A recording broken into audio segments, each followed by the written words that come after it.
don't know about you, but I have never thought that too ambitious is a negative thing. At least not in my own head, but certainly culturally it can be perceived negatively.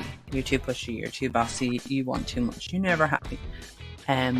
So meeting somebody like Carlotta really kind of gave me permission to be right.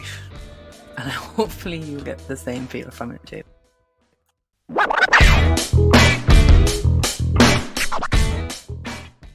Carlotta, let's start from the very beginning as such with you. I know I met you at an event, Reframe Women in Tech, last year, and your energy was unreal. It draws people in. It's fascinating. So tell me a little bit about your career path, how you got from working with global media agencies into B2B SaaS roles, and then working with enterprise clients and partners with big names. Thank you very much for your lovely words, by the way. So my career has been very interesting because, as you mentioned, so I started from global media agencies. I was planning global campaigns for global clients. Planning campaigns for global clients means planning if they're going to be on offline media, online media, social media, search, for example. Are they going to be in the cinemas, on TV, on radio? And really planning everything around the launch of a new product or a new campaign to encourage customers to go after this product or service. So I did that for a number of years, but I realized that there was something that wasn't quite satisfying me, and actually I found myself quite low at the end of my time in media agencies. What happened is that at some point, my manager at the time told me, oh, why don't you transition onto tech? There's ad tech, which is the equivalent industry of media, but on the tech side of things. And because I was so low in confidence at the time, I was like, how can I do this? I am worthless. No. But it was really, really nice. And he introduced me to a person he used to work with who was already working for the tech company that he had in mind at the time. It was Oracle. This person was like, no, you can totally do this. You understand X, Y, and Z. You have done A, B, and C. You work with these type of clients. You just need to learn the platform and then you'll be fine. And because I've always been in stakeholder management type of roles, she was like, you'll be fine. This is literally, you'll be working with clients and prospects and, you would be a consultant essentially. So I was like, I'll give it a go and see what happens. That interview lasted 5 months and it required me to speak in French in one of them, and trust me, that was challenging because I hadn't spoken French in years. And I remember one of the gems in that interview was that he asked me, like, tell me something I don't know about you. And I was like, I love squirrels. I said that in the interview. And I was like, j'adore les écureuils. And I was like, I'm not sure I hit the mark. I got the job. Clearly they like squirrels too. So I guess it's just one of those things that, maybe it made me stand out a little bit. I'm not sure that's what landed me the job, but it was a fun moment to connect on something a little bit lighter. Anyhow, I managed to transition from media agencies, which was a good experience all in all. But as I said, I could feel the draw towards something different. And moving on to tech really gave me so much energy, passion, time, flexibility, and also from a financial perspective, it was really a really big positive change. So I became a very big advocate for, to try and get more women in the tech space, because the positive change and the impact that you can have as an individual really resonated with, who I was as a person. So that's how I transitioned onto tech, and I worked for Oracle for a number of years, which I really enjoyed. Then I've been with Shopify for a number of years now, and it's been great working with very large organizations that work at a very fast pace, actually, because it really makes you discover different parts of yourselves and how you can handle certain situations. I love that you embrace the fast pace, because I think I've often met people in two minds, those who I love the fast pace. I love that it changes so much. But, I also meet people who are like, but then you can't ever be an expert in all of it. I'm like, well, you don't need to be. You need to know the core stuff, and all of that's going to roll and change all the time. Imagine, I can't fathom doing something straight out of school and doing only that for the rest of my days and it never really changing. Tech couldn't be more polar opposite to that, and it's fantastic. Never going to get bored, never. And then what did excite you the most then about working in the commerce technology today? Like, where do you see the industry going even? Well, this is a huge question, right? Like, to me, what is most exciting, I touched on it already, is that it keeps moving and it Yeah. keeps changing. And what's really keeping it very exciting. And also, like, for me specifically, like on the commerce tech space, there's a huge ecosystem of partners that operate at all levels, both from a service perspective and also from a tech perspective, and really like understanding how huge this ecosystem is and understanding how many different companies kind of integrate with each other to make each service better and more customizable and more, specific to what clients' needs are. That's really, really cool. And it keeps innovating and changing also now with the arrival of AI. There's so much more efficiency and novelty in the industry as a whole. Absolutely. I mean, long gone are the days where it was just cash over a counter in banking. That's for sure. I'm old enough to still remember that. I probably shouldn't mention that. I know you're a big advocate for mentoring, and you've mentored a lot of people through various nonprofit organizations. What do you think is the key to being an effective mentor? Think I gave this some thought before, because I think every person will have a different answer as to what a good mentor is. For me, who was a good mentor to me is what I try to do nowadays as well, right? And what worked for me in the past and still works nowadays, to be honest, when I have somebody mentoring me, generosity in terms of time, in terms of attention, in terms of active listening, actual caring for the person and what they're trying to achieve. It's not just like, oh, we have half an hour scheduled.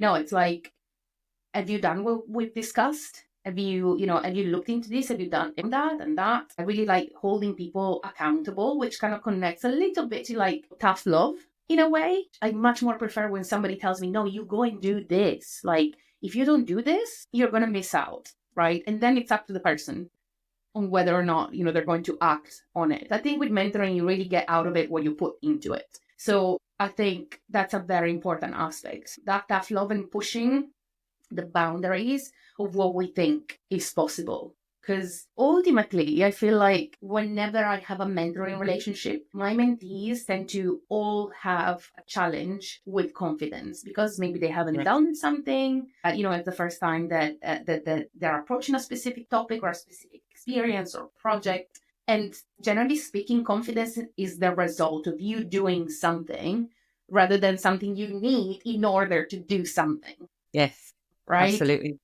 And confidence keeps you from even, in a lot of cases, from looking for a mentor. I found that in many cases, people are like, well, I don't want to be wasting somebody's time. And I don't think I've really got anything of value to bring. I'm doing everything I can. And all of this, like, in fact, I would say those who are lacking in confidence, like you're saying there, absolutely should be seeking out mentors. And the outcome is unreal. Like, have you had what kind of wins have you seen when you've been mentoring? When I've been mentoring mentees or when I've been mentored? Mentees. Well, I've seen people getting raises, changing companies, getting like huge promotions in terms of like the new company that they went to, creating things from scratch just because sometimes they just needed a little bit of guidance. Some people even achieved awards because they realized that, the work that they put in was amazing and they just needed to kind of like verbalize what they managed to achieve. So all of these things are so incredible as a mentor to see, because personally I see all my mentees as almost like my children. Like I genuinely care for, what they end up doing and the growth that they're going to experience is probably the most rewarding part. And that's why I tend to be like very open with them about like, okay, this is going to be really, really tough. But if you do it, it's probably going to take you like a 6 to 18 months type of thing to see results, but it's going to be amazing. This one is more short term. However, the impact is going to be a little bit more limited or short term. Yeah. And very often, like that really helps them put things into perspective. Also, from an idea generation perspective, I noticed that many of my mentees sometimes get stuck with what can I do next or how can I do certain things, right? And a mentor that can offer ideas on where to look, who to speak to, the next step essentially to take can really be a big unlocker. Yeah, absolutely. And you clearly are, well, I'm not going to say you aren't afraid to take the next step to do things, but clearly you've done it. Like, from having a quick look even through your LinkedIn, for anyone that does, you can see the variety of things you've been prepared to put yourself out there for. And I think then when you ask people to step out of their comfort zone, then they're going to trust you because you've had to do it. Do you know what I mean? There's a lot to be said for that. And that squiggly path, as people call, rather than the linear path as well. If you've had to learn things either the hard way or a different way, or come at it from a different angle, there's additional validation in that when you say you've got people that they're stuck and they don't really know what to do next or where they can go next. They can trust that you'll know because you've been there and done that as well. Yeah. I think it also unlocks a whole conversation about failure, right? Because as you said, like if you look at your LinkedIn, you can see all the things that you've done, but you don't see all the things that I haven't done because I haven't, been accepted, been invited, there's so much that Yeah. you don't see. And it's important to also realize and talk about the fact that if you see success, you probably won't necessarily see the failure that Yeah. is obviously part of the journey. Absolutely. That's really important, actually. Yeah, because it is all about the sugar coated wins as such on any Of social course. media. It's important to Yeah, remember and the that. filtered version that we decide to put out there. Many a time I've posted something on my LinkedIn that's good news and great, and then I've gone, and sulked in my bedroom because something else isn't going well. Do you know what I mean? In the same day, I could be crying over something not going well, but going, look what I did though. I was here and I did that. And because you want people to see your successes. I think that's very human. And every now and again, I'm not very good at it, but I try to do a little bit more to brave the tough conversations or the losses, because I'm aware, like you, I've mentored people as well, and I need people to understand, like you have said, that there's a reality behind what you're seeing on these social medias too. And maybe that spurred me on a little bit to be a bit more kind of proactive on those things then too. Yeah, and also accepting of the fact that if you do want to succeed, you also have to fail, right? Because to achieve one, you probably have to fail 10 because At it's least, like, normal. yeah. It's Yeah, and normal. the more you fail, the easier it actually gets to fail too. I know applying 100%. the things like 100%. applying for jobs, like your first few rejections, you'll be mortally wounded and upset about it. But by the time you've applied for dozens of jobs and you're getting rejections all the time, you're just like, Whatever. just Have a little move on. cry and then you're fine 10 minutes later. Exactly. It's so good for you, I think, to do that. Good for you to learn where you should wallow in sadness and where it's not worth the energy, if you know what I mean. And Yeah. especially when it comes to things like applying for roles or applying to speak and things like that. People get this much of a snippet of you in whatever the application is. They don't know you. They don't know what you're like. It's just about what patience and what mood they were in when they came to reading those applications. Yeah.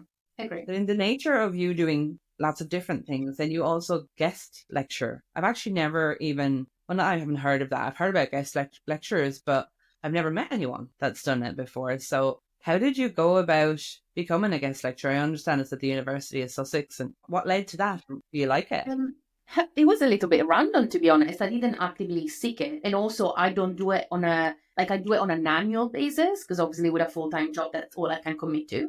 But I've been doing it for like 7 or 8 years in a row now. And every year I go back a day to talk about marketing with business students Yeah. part of the business school at Sussex University. How did it came about? My old neighbor teaches at the University of Sussex. She teaches business, and at the time she found out that was working for tech companies, and I had a master's in business and economics and focus on international marketing and brand management. And she was like, "Wait, you were working with brands, global brands, and this and that. Like, would you be up for giving a lecture like on an annual basis? I usually do like one or two." And I was like, yeah, absolutely. Like that's a very low time commitment on my side, and it's a very rewarding experience because you have a whole theater of students, around between like 500 and 700 students depending on the year. And you are talking about all the things that you're passionate about and how you've seen them coming to life through campaigns, and also like now from a commerce perspective, teaching them a little bit more about the company I work for as well. So also having like one-to-one interactions afterwards, because very often students come up and they're like, oh, like can I ask you a question about this or about that? And I'm thinking about doing this. So it's a very rewarding experience and also a very good way to improve as a professional, as a presenter, as a speaker, because it's a bit of a good ground to test new things. Yes, I think that's fantastic. It never even occurred to me, but I think one of the companies I used to work in used to send people out maybe once or twice a year to go to some of the local universities to speak. I've never done it, but now I'm going, why not? Why have I never Why done that? not? It's a very good way to, Didn't even know. help universities really really enjoy and treasure having professionals going to speak to students because students want to hear from people in the field. So why not? If my university where I studied were closer, I would do it with them as well. I actually did it with one of my universities recently, and it's a very good way to give back as well, and a good way to practice as a bit as a speaker. Because I've seen graduates that have joined the workforce when they've come out and they've got all of the credentials and they've done all of the work and such. But that snippet of the real life experience would be so valuable to them. You know, what I've found when the graduates have come out is I usually find myself teaching them things like how to read their pay slip. I know that sounds really daft, but they don't get taught that when they're actually in college. And when you get into corporate work, it's a very different pay slip than when you're working a corner shop job as part time or working in bars or stuff like that. You know, it does look a lot different. But to have somebody explain to them what like these skills are going to be the most valuable to you, these skills is good to know, but less valuable. And certainly the way the industry is, the tech industry in general is now, everything is moving so fast, even between their year 1 and their year 4, a lot will have changed. So Yeah. that's really cool. You're just up in the super cool levels now. Like already cool enough, deadly. Like they're all going to be the future workforce too. So even if you're working for a Yeah. company, you're giving them a good brand idea then from there too. Um, Now, something I wanted to talk to you about was the too ambitious, right? So this was probably the thing, I think, beyond seeing you and seeing how you speak and all of that passion that you put across when you speak. When I saw that you had created Too Ambitious, my curiosity was piqued because, I don't know, I think it struck so many chords with me, but I want you to tell me about it, how it came about, what it is, what the goal is, because it's so cool. Thank you. Yeah, so Too Ambitious came about because I realized, speaking with more and more women in not just in the tech industry, just in general, that as we kind of grow within our own career, especially on the corporate side, but also for women who are trying to kind of maybe launch their business or trying to get funding or have an idea that they just want to do, they want to execute, very often we are told that we are too much, that we need to slow down, and that we are too ambitious, in fact. And for the longest of times, that really bugged me. And I was like asking myself, am I too ambitious? Do I need to slow down? Am I too much? Right? But the more I spoke about it with women, the more I realized that it was a shared experience. So it was like, why not turning this frustration, this sadness almost, into something that can be celebrated? Because the idea really behind Too Ambitious is that there's no such thing as too ambitious, right? Absolutely. So I was like, you know what? I'm going to launch a brand. I'm going to launch a brand and I'm going to call it Too Ambitious, right? And it kind of evolved. It's still like very much the beginning, but the idea is to have a brand with products and a community of women to kind of help each other. I've done a couple of events so far, which take place online on a monthly basis on topics that kind of connect to ambition and how that kind of can affect us. One is about like dressing for ambition, so dressing for it was from a therapist who focused on what do we actually want, what do we want to achieve, and realizing that sometimes cultural norms tell us that it's good to be humble and just like make ourselves small, which can ultimately limit our ability to find opportunities and grow and have a positive impact in the world. Because the idea of Too Ambitious is celebrating ambition as a force for good and for positive impact. And that's why there's also an element of social impact attached to it, because some of the products, if they sell, the percentage of the revenue is going to go toward the Social Mobility Foundation, because that's something that is quite close to me and something that I've experienced going into tech. Yeah. So that's ultimately what I'm trying to do with that, is to build this brand, this community, this opportunity for mentoring that, will build in time. And a chance to really celebrate ambition for positive impact. Yeah, it tickles. Like, I think in the very beginning when you started to speak, I was a little bit sad because I thought, like I'm older than you. I'm a good bit older than you, and I, was impacted by that feeling, that vibe of, you're in second place, mostly because you're a woman. But there's certain roles you're expected to take, and all of those roles are roles of servitude, really. Whether it's being a mother or being a nurse, not a doctor, being a secretary, not a lawyer, that kind of way. By the time I was a teenager, I was like, fingers up to all that, I'm moving on. But still, it saddens me that your generation, and that the possibility that next generations as well still have any sense of that it's taken so long to change it. So I love that you took it, and instead of doing what a lot of my generation did, which was just kind of accept it and move forward, that you did sending fingers in the face of it and was like, fine, I'm going to turn this around into something really positive. That's what it feels like, I'm sure. It's the crude vibe you're going to. But you mentioned as well about being humble and being ambitious, which has always been perceived as something you couldn't possibly do at the same time. But even the creation of this and the way that you talk about it and doing something to help those that are disadvantaged socially also climb shows that it's possible to be both humble and ambitious too.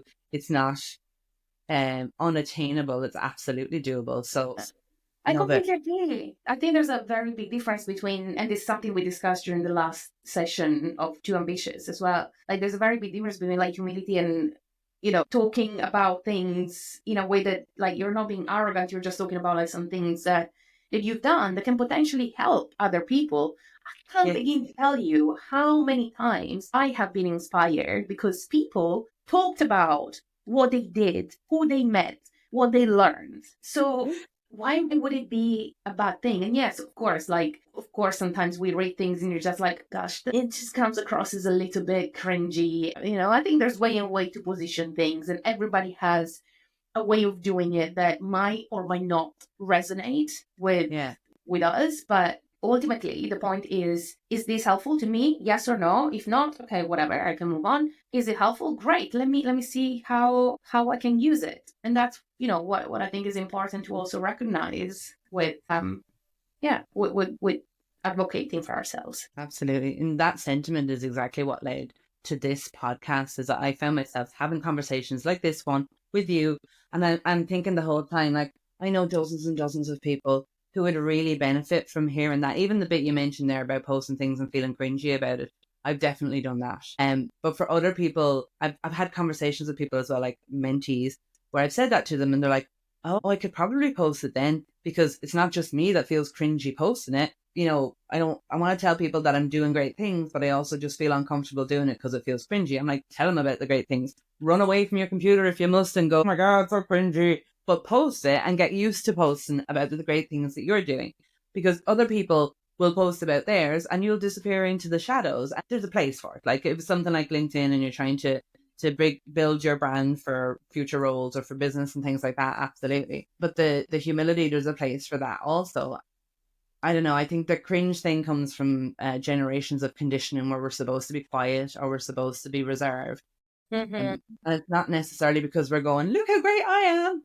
There's ways of doing it and staying humble as well. And it's good for people to see that. And it's really good for people to hear you saying that you feel, that way about some of those things too. But that's where the idea came from. So yeah. Yeah, 100%. And hopefully it's gonna, it's supposed to be like a very positive spin on, just ambition per se. Like, it's okay. It's okay to be ambitious. It's okay to want to have a positive impact on yourself, on your family, on others. It's okay. Right. And also, like, this can affect men, by the way, as well. I just haven't been in a situation where, maybe where I've observed like a guy to be told to slow down. I've never, maybe I haven't. I just haven't heard or seen it. Usually it's very much like, yeah, like, he's determined. He's a good leader, and if a woman is ambitious, like, it's a bit annoying. Yeah. And I just want to change that. I just want to change that narrative, because I've seen so many ambitious women, like, genuinely, like, having an incredible impact, not only on their lives, and, good for them. Like, yes, like, I am cheering for you, but also very much on their broader community, sometimes like at a, even larger level, sometimes just like on their family level. But as long as they're bringing their best self and having a positive impact in their job and in their most immediate context, why not? Exactly. Even if it impacts one person, it's one more Yeah. person that's been positively impacted by it. It's amazing the butterfly effect or the ripple effect, however you want to put it, that can happen because of one person stepping outside of their comfort zone and embracing their ambition from there. And then going from universities, then you are also a TEDx speaker. How the hell did that come up? So that came about because an organization I met a few years ago asked me to actually go and talk to a group of their students. It was like a digital marketing, like digital agency that was really educating the next generation of digital marketeers and designers and so forth. They asked me to go and give a talk to their cohort. And this was like 3 years ago, I believe. And we really gelled, we really clicked. And yeah, funny enough, it was this time last year, it was actually like a couple of days before Christmas, that same organization contacted me and they were like, we're doing a TED talk, we're going to do a TEDx. It was actually in Sicily at the beginning of January. Would you be willing to be one of our speakers? And I was like, I mean, of course, Who absolutely. says no to that? Like, So I was like, I have 3 weeks to prepare the content and the delivery and everything, and it's Christmas, but I will figure it out. Count me in. and did you get to enjoy it? Because I hear a lot of people, they're so terrified when they go to do it. Like, did you get to enjoy it? I loved it. I loved it. And I did, though, take the time to really prepare and rehearse and, look at myself in the mirror and making sure that I was like practicing those pauses and those questions to, ensure that the audience would actually reflect during my talk, and which, by the way, wasn't the beauty of discomfort. And it's in Italian, apologies. But it was actually quite a big discomfort for me to do it in Italian because I haven't spoken professionally, let's say in Italian in 15 years. So I had to practice twice as hard because Because you needed another challenge, yeah? I thought it was a bit cringy, like speaking in my native language. Even just like some of the words that I was saying, I was like, does that make sense? Did I make that up? And like, what? So I literally sent the script to my dad, and I was like, can you please review it and make sure that I haven't like made up any word here, because that would be embarrassing. How could you imagine that? Well, fair dues. That's three different languages you have. Do you have three, all of the languages you can speak, or have you any other sneaky ones hidden in your back pocket? I used to be quite good in German, but I can't count it anymore because I haven't spoken it in years and I don't remember pretty much anything, sadly. But I went to a language high school in Italy growing up. So, yeah, we studied like modern languages. I had French, English, German, and then we all studied like all the phonology, morphology of Italian and Latin. Cool. I think, yeah, I was never had an aptitude in particular for languages, but I sent my kids to an Irish speaking primary school under the idea that it would help them with regards to language development and such. But there's definitely some fibs there. You either take to it or you don't. Like I have some that one of my older ones takes to it like a duck to water. He thinks he doesn't, but he's a perfectionist. But he can speak French and some German and some Swedish, English, Irish, and I'm sure I'm missing something. And then the next chap that's 3 years younger than him hated every minute of learning, including the Irish one. But when they're immersed in it, it's easier. Like he'll manage it and he'll learn it. None of them ever speak it at home. It always baffles me how they don't speak to each other, knowing that I won't understand what they're saying. I would have used that like all the 100%. time as a teenager. What a power. Exactly. But they're so different. They both have the same capabilities, but you either take to it or you don't. And he absolutely hated doing the other languages. And of course, in Ireland, you have to do a second language outside of Irish. Not Irish has to be done for your Leaving Cert exams, unless you're not Irish. You do English, and then you have to do another language as well if you want to go to university. So he's Oh, been wow. made to do French, which he is not loving. But yeah, and both of them had the same start with regards Irish speaking primary and Irish speaking secondary. But it's just taught me that they either take to it or they don't. Fair enough. Maybe German or something. He's just really structured. I mean, it's a Anyway, good superpower to have for sure. it is absolutely. I always thought if you learn enough of them, eventually you'll start to see the structures that make sense in them. That's a very mathematical approach to it. But I don't think, especially the love languages like Italian, like you can't approach that with a mathematical mind. Like you Not can't. really. No, it's not going to work. Right. Back to the business side of things then. So you've worked with everything from startups to global enterprises. What lessons from the startups would you say have been most valuable in your current role or to anyone that might be doing the same thing?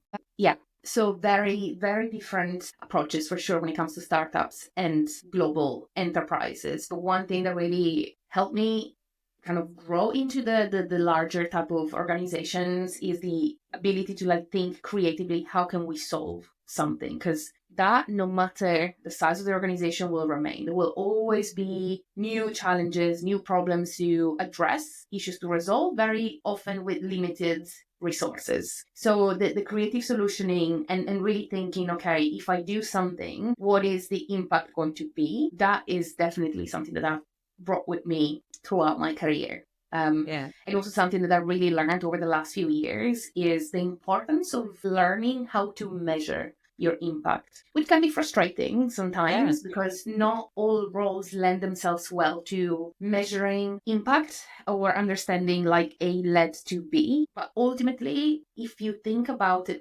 intentionally and consciously, you will be able to define, okay, I need to achieve maybe this goal, this result. How can I do it? And how can I understand if this effort was more effective than this effort? And eventually you will start to understand what the metrics that you can use are. You got to do a thing on that because that's like the soft skills measure as such. And it is so, so hard to do. Even with a specific task, it's so difficult to do. So I'd be really, yeah, you should do like a paper or a talk or something on that one because I Gosh, I need think to do the research myself because it's tough. I'm like, Every oh, role, every role like has different tasks, different skills, different type of expertise. So I think it's very role specific, and I don't think I would be suited to tell somebody in project management, for example, to uh, figure out what their key metrics are, but maybe through specific questions. I think everybody has the right expertise and knowledge to figure those out. yeah, I think it's all about intentionality. It's all about intentionality. If you want to, like, if one of your goals is, I need to talk about my impact, then your brain will lead you to the metrics that you need to figure out. And it's okay if the first time they're not right, right? Because if you yeah. understand what is not right, you can probably figure out what is more right, more correct. Yes. Well, I'm going to take that one away and have thinks about it later on because it's one of the ones I've fought with for a long time. But even hearing your words on it makes me think about it differently. And I think that's key to a lot of things. Anyways, just hearing how other people think about it to see maybe you go, no, that's not it, or yes, that's it, or it'll just make me think about it a little bit differently. But I've always found that challenge where even as an individual, and I've taught any team that I've had as well to always focus on the soft skills. You can teach people technical skills, but you can't teach them not to be an asshole. Do you know what I mean? Yeah, So if they're really, absolutely. really good, yeah, if they're really, really good with people and they're building relationships and you're retaining customers, you're increasing sales or whatever it is that you're doing, it's hard to map that really good behavior to a specific sale because the customer is just happier. And then the salesperson's going, that's because it's me, because of me. And if you're the person that's maintaining the soft skills side of it, it's really hard to measure that kind of outcome, but it's so, so valuable. And I think it's going to become more and more valuable the more technology develops and takes away more of, automates more of the kind of grunt parts of the job. So we have to lean into soft skills more. Yeah, Um, I agree. And also, yeah, like, maybe is it number of engagements that you can count? Is it, a number of people that you've spoken to with us within a specific organization? Is it like a specific deck that you created that maybe led to, a quicker agreement? Is it time to agreement that you want to track since, yeah. you delivering the session? Or is it the number of engagements that you've done with specific clients versus specific other ones? Like there will always be something that can be quantified, but you have to Mhm. like really think, okay, what do I want to quantify here? What is it that ultimately is leading to us achieving the business goals? And I think, yeah, the quantification of elements is probably very important also because that's what you want to put on your CV, right? Yeah, absolutely. That's what people want to see, the percentages and the figures and such there. I think it's possible as well that those measurements may differ. I think that's where a lot of the challenges is that you could, when it comes to soft skills, sometimes sometimes in most cases, you can't blanket approach that to everybody because for one person to be out of their comfort zone and take a call where they wouldn't ordinarily could be huge and be a big thing for them. Whereas for somebody who talks to customers all the time, it might be a case of them stretching it further and creating, I don't know, marketing material where they're putting themselves out there or presenting in bigger events or something. But yeah, all lots of thinking now. I didn't bring my pen. Well, it's all buried, my pen and paper, but I'm going to watch it back and make sure that I do that. Think of that one later on. And then you've been a leader in all of the different areas, in the media, the commerce side, the tech side. For any women that are going into leadership roles in tech or in media, what kind of advice might you give them? So first of all, I think it's important to define what leadership is and isn't, right? Like I feel like in many cases, organizations nowadays try to kind of couple leadership with management, and it's not necessarily the case. You can still be a leader if you don't have a team who's reporting into you, because it kind of connects you ultimately how you can influence internal and external stakeholders. So I think developing that muscle of influencing in a positive way your internal and external stakeholders is probably the number one skill and ability to develop. And it's something that I'm still working on and I will be working on forever. And I think every leader should keep working on how you're influencing, the people you're working with, and also like the external setting. And yes, you can do, externally, you can do it from a thought leadership perspective. You can do it in terms of like the engagements that you support and so forth. But the internal side is equally as important. So that's why I think ultimately it's also important to start thinking which companies resonate with your values. So then you can align that influence for something that is close to what you feel that is your purpose almost. So then, when there's value alignment, things just come more naturally, I would say. Absolutely. You say value alignment, and yeah, when you're feeling it, when it's something that you're strongly connected to, I think that leadership trait kind of naturally comes to the forefront. And I love that you pointed out that it doesn't mean you have to be managing a team. I think there's a massive difference between managers and leaders. And like you say, you don't have to have people directly working beneath you as such or with you in order to be a leader. In fact, I think many of the leaders that we all think are the most creative or the most effective aren't directly managing teams. They're leading in other ways, strategic ways or influential ways, like you say, and have teams that do the rest of it, if you know what I mean. It's so important because people will typically go, okay, well, I've been an individual contributor for this long, and then I was a senior individual contributor. So the next logical step is I'm going to become a manager because I have leadership traits or leadership capabilities, and the two don't necessarily, they're not intertwined exclusively. I love that you pointed that out. Let people think about it differently. I know I thought I did until I went into management, and then I really understood the difference between management and leadership. And yes, there's blurred lines there that should be definitely made clearer to people. I agree. So I have one more question for you before I set you loose for the day. And it's to do around future trends. So again, you've got all this experience in things like partnership strategy and media. And of course, more recently in the AI side of things. What do you see on the emerging trend side with regards what businesses should prioritize in the next 5 years, in your opinion? So I think that's a broad question because probably the answer looks a little bit different from business to business, like from one business to the other. But overall, from what I've seen, the community aspect is going to become more and more important with more competition just across the board. Developing a community, an ecosystem, solid partnerships can really help companies withstand the test of time. So community in terms of like customers, but also in terms of the businesses that you associate with or that you partner with. Another thing that I would say is the purpose side of things, the brand story, the company history. I think purpose is becoming more and more important, not only for organizations in terms of like what the impact that they're trying to do, but also for employees who are looking to join these organizations. More and more employees, especially if we look at the younger generation, they are seeking that purpose. They want to know that they're making a positive impact in the world somehow. Yeah. So I think that's going to become a very important aspect of many organizations in the future. And also other elements potentially in terms of how efficiency is going to evolve through AI. I think we're going to see so many new roles that we don't even know exist yet, which I find quite exciting, to be honest. Yeah, same. Efficiency is going to become like a very big word, in my opinion. And so I think, and I hope sustainability will also remain and in many cases become a central point for many businesses. I love it. So plenty of careers to choose from. I actually used ChatGPT recently to Google what the new career labels would be for people working in different industries, and it's great fun. Some of them exist, and some of them they reckon are due to exist. From things like changing from software developers to prompt engineers. Things like that. Yeah. But yeah, it's very creative with regards to titles. Some of them sound proper cool. But hopefully the actual job is as cool as the title sounds. Yeah. I'm really curious. Exactly. Thank you so much for your time, Carlotta. I've really had a wonderful time with you today. Same here. Thank you so much for having me.